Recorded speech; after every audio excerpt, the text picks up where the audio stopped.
당연히 저는 남편이 저를 칭찬할 거라고 생각을 했어요. 그랬는데 돌아오는 차 안에서 앞으로는 절대로 그렇게 인도하지 말아라. 올해로 딱 10년 됐습니다. 맨 처음 갔을 때 굉장히 충격적이었죠. 성경 공부라고 해서 당연히 성경을 굉장히 잘하는 분이 본인의 가지고 있는 성경 지식을 우리한테 다 전달해주고 은혜 받겠구나 이렇게 생각을 했는데, 가서 딱 문을 열고 들어갔는데 다 동그란 테이블에 여러 명이 이렇게 다 나눠져서 있는 거예요. 저도 주입식 공부를 하고 자란 세대거든요. 근데 한 분이 막 성경을 가르치는 게 아니고 테이블에 가서 그럼 배우려나 하고 갔는데 인도자도 그냥 진행만 하는 거예요. 그리고는 거기에 있는 학습자들이 전부 다 토론을 하면서 정답이 없이 계속 토론을 하는데, 놀랍게도 집에 올 때 성경이 정리가 되는 그런 이상한 경험을 했던 것 같아요. 근데 참 좋은 경험이었어요. 그러니까 지금 10년 동안 계속 하고 있는 거겠죠. 내 공부를 많이 해요, 일단은. 정말. 그리고 하면 할수록 내가 성경을 모르는구나 하는 게 느껴지거든요. 그래서 내 공부, 나를 위한 공부를 굉장히 많이 먼저 해요. 그러고 나서 이 본문이 다 이해가 되고 나면 그 다음에 인도할 준비를 시작을 합니다.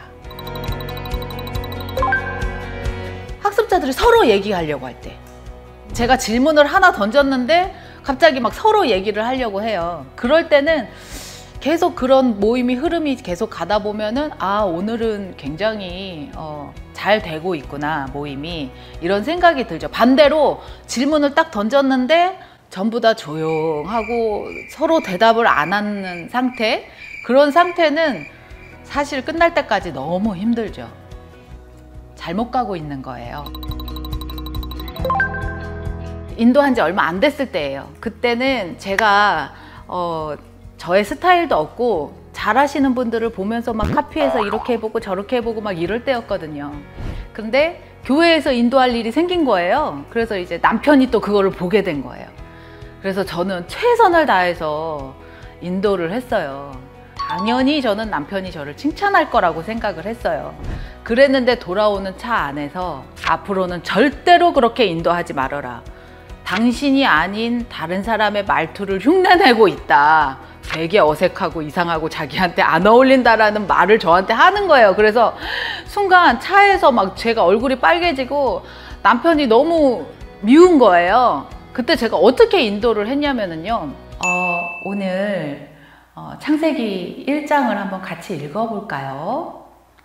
창세기 1장에 보면 하나님께서 어떤 일을 하셨다고 했나요? 왜 이러는 걸까요? 이렇게 인도를 했어요. 그랬더니 남편이 저한테 로봇 같다는 거예요. 그래가지고 로봇이라는 말이 계속 머릿속에서 지워지지를 않는 거예요. 근데 사실은 그 순간이 저한테는 제가 인도자로서 조금 더 자연스러워지고 성장할 수 있었던 시간이었거든요. 새로운 자매님들하고 새로운 그룹에서 룻기를 해야 되는 첫날이었어요. 새로운 자매님들을 만난다는 기대감에 이제 모임을 시작을 하게 됐죠. 도입 질문까지는 굉장히 좋았어요. 근데 본문을 읽고 1번 질문, 관찰 질문을 하는 순간 조용한 거예요. 보통 이 관찰 질문을 하면, 관찰 질문은 답이 있기 때문에 대답을 하는 편인데 상상도 못한 상황이었던 거예요. 그래서 힌트를 드렸어요. 1절에 있습니다. 그래도 답이 없어요. 그래서 괄호 넣기로 했어요. 근데 제가 생각했던 답이 아니라 그 앞에 단어를 말씀을 하시는 거예요. 그래서 정말 1시간 반 동안 관찰 질문만 하고 끝난 적이 있어요. 거의 뭐 매주 당황하는 순간들이 있어요. 예를 들면 지금은 뭐 온라인으로 하니까 갑자기 얘기하다가 중간에 뭐 프리즈가 됐다.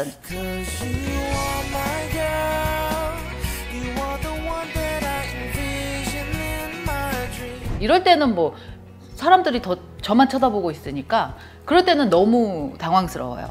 제일 힘든 거는 학습자 간에 의견이 달랐을 때, 이럴 때 조율하는 과정이 필요한데 그럴 때 누구도 좀 상처받지 않으면서 잘 넘어가기를 바라죠. 인도자로서는 얼마 전에 제가 촬영했던 요나서, 그 다음에 루키, 이 두 가지가 가장 좋았어요. 왜냐면 루키 같은 경우는 제가 주로 여성 소그룹을 하는데 여성들의 삶과 너무 밀접해요. 뭐 시어머니, 며느리, 등장인물부터가 벌써 여성들이 공감하기에 너무 좋은 등장인물들이 하고, 그리고 내 삶과도 너무 가까이 있어서 너무나도 즐겁게 할 수 있는 본문인 것 같고요. 그 다음에 요나서는 좀 깊은 대화가 오고 갈 수 있죠. 왜냐하면은 그 용서라는 주제가 있기 때문에 누구나 마음속에 용서 못하는 한 사람은 있잖아요. 그래서 굉장히 깊은 대화들, 또 깊은 신앙의 성장이 있는 그런 과인 것 같아요. 그거는 딱 한 가지예요. 그냥 지금 당장 시작을 하세요. 그거밖에 답이 없습니다. 이렇게 해보세요, 저렇게 해보세요, 이렇게 해보세요, 뭐 이런 얘기들을 많이 하지만 결국에는 정말 완벽한 상황, 뭐 아무 거리낄 게 없는 상황은 죽을 때까지 오지 않아요. 그렇기 때문에 걱정되는 상황을 안고 믿음으로 먼저 출발을 하시는 게 답인 것 같습니다. 팬데믹이 터지고 나서 굉장히 온라인으로 막 줌으로 막 활성화가 되고 있었어요. 그때 하나님 은혜 주셔서 저는 그룹이 굉장히 많았거든요.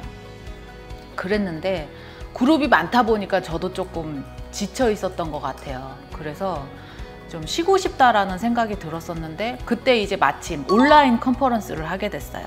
그래서 3호 그룹을 제가 인도를 하게 됐는데 거기에서 한 분이 계속 화면을 끄고 오디오도 끄고 계속 참여를 하시는 거예요. 그래서 한 번은 그래도 좀 대답을 하실 수 있겠느냐 하고 그분께 좀 요청을 했더니 그분이 그때 난소암 말기로 병원에서 말기 치료를 받고 계신 분이 온라인으로 했기 때문에 들어올 수 있었어요. 줌이었기 때문에.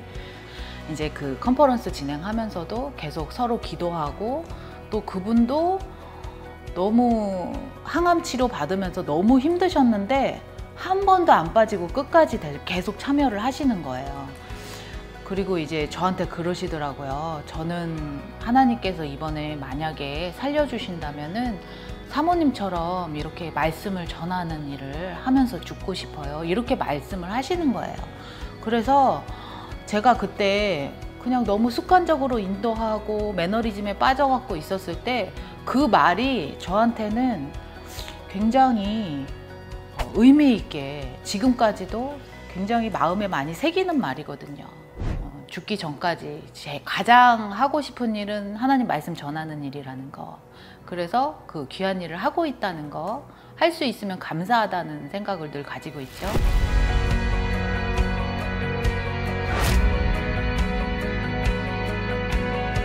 그랬는데 컨퍼런스가 그렇게 진행이 되고 열심히 참여하시고 한 달 후에 돌아가셨어요.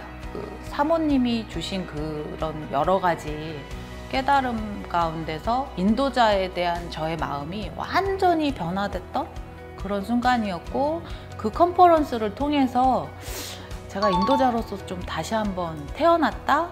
그런 순간이었던 것 같아요.